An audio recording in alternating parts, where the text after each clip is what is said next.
Even if they're not opening your emails, they're still seeing your headline, they're still seeing your business. That's pretty incredible. Ready? I'm ready.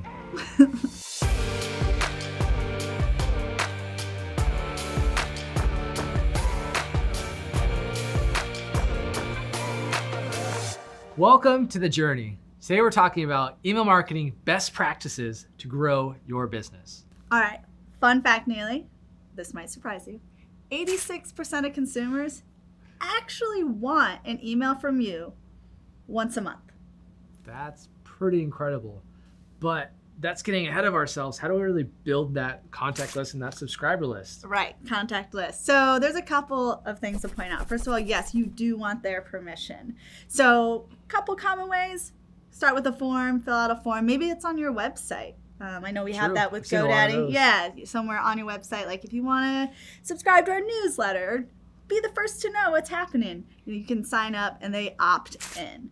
Another way is to, of course, promote across your social media platforms as well. You want to stay in tune, subscribe here, and really you think about call to action. Okay. What can you do? One that definitely reeled me in recently. It was a local pizza shop in San Diego where I live. As they do. And they basically were promoting that, hey, sign up for our newsletter and on your birthday, you get a special deal. What's that special deal? Free slice of pizza, duh. Nice. I'm all about that. I'd prefer the whole pie, but. You know. So you can do kind of the same thing, right? Like you build your list, you have your service, your products, you can give either a discount or your own version of a free slice of pizza. To kind of like sum this all up is you're giving value of some sort to your audience. In exchange for charging for it, they're giving you their email. That's basically the cost, if you will. Mm-hmm. So the more value you bring to your audience, the easier and more willing they're going to be to give you their email so that they can get you on that contact list. Exactly. Now, what do we do about creating the actual emails themselves? Yeah, the content. Right. So, you know what? Why don't I just show you an example of a business crushing it with content on their emails? Let's go. All right? All right, Neely. So I thought it made sense after going through all these best practices with email marketing to actually pull up an example. So I was looking at this, well, actually my whole inbox. I was like, which subject lines are grabbing my attention? Okay. This was an email from Canva, and the subject line was people, heart, so they use emoji, quotes, period. So with this, just to go through an example, what I love about this Canva email, and it caught both of our eye, is the banner. I mean, look how clean it is. Inspire your followers. It's crisp, it's cool. And then also, I love the little call to action in the top right. It says weekly newsletter.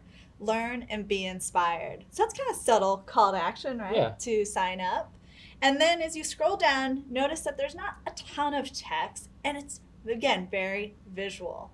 And so they have these bullet points of what they're trying to get across to get people excited about the tips. Yeah.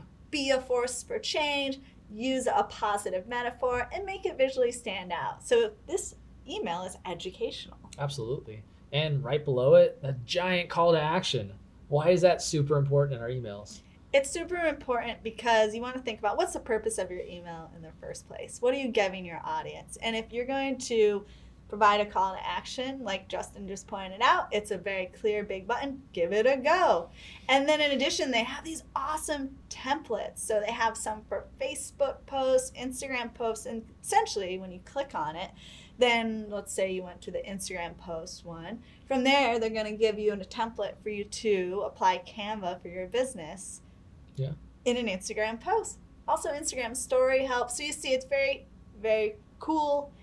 It pops. It's not a ton of verbiage because that's when you're going to lose the reader.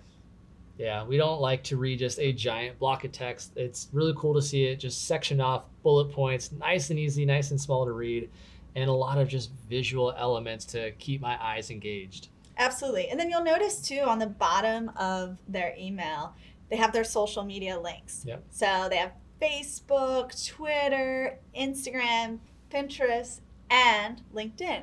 So this is a great opportunity, right? If I'm opening your email and I'm a customer or a potential customer, I want to go and check you out on other sites. Make it easy for me to do that. So email newsletters are great to cross-promote. Absolutely.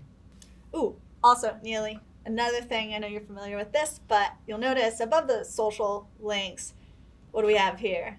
a giant, well, not so giant, it's pretty little, but it's an unsubscribe button, but there's a giant meaning behind it. So the Can Spam Act says that every email marketing newsletter you send out has to have two things at the very least: an unsubscribe button and a location. Now, I know some of you are just solopreneurs or your home business is at home, right? So you can put PO boxes here, but it does have to be a legitimate address that you can receive mail to. Because if you don't follow these, you're essentially becoming spam, and we don't want this because we know you're a legitimate business. All right, Emma, that was an awesome demo. I hope it really helped you with creating your own email newsletter campaigns. So now we've got the subscriber list, we've got the content. How do we know it's working? Great question. So definitely want to look at unsubscribes, right? That's probably an obvious. And this is something you want to keep an eye on because it's going to inform you that maybe your audience isn't exactly organic as you thought, and you need to continue building it. And also maybe reconsider the content, which we just spent a lot of time covering what makes great content. Also looking at open rates. I know we do this a lot on the marketing team when we're putting out ebooks and webinar invites. Check it out. Are they opening the emails? And then if they are in fact opening the emails, are they actually clicking on your call to actions, your links? And I would encourage you not to be discouraged about the open rates, because with email, it's not going to be a 90%, 100%, 80%. Open rates are going to be pretty low, but that's okay. You'll get, I don't know, anywhere from like 10 to 20 is about average percentage wise. That's right. But even if they're not opening your emails, they're still seeing your headline. They're still seeing your business, which increases that brand awareness, which you're top of mind. All right, Emma. So what are some other best practices you can give the audience here on just really killing it with their email game? Yeah, list maintenance. So about every 6 months, go in, pay attention to look, who's opening your emails, who hasn't been. And the ones who aren't opening your emails, isolate that list and let it chill for a little while. And then remind them down the road, like, hey, and see if they're interested. Gauge it again, feel that out. But definitely do that every 6 months. Yeah, and most email providers that you use for your email marketing campaigns, you can set up groups so you can easily move them into a haven't heard from me group, or a hot leads group, or a cold leads group, or however it makes sense to really organize your listing so that way you can kill the game.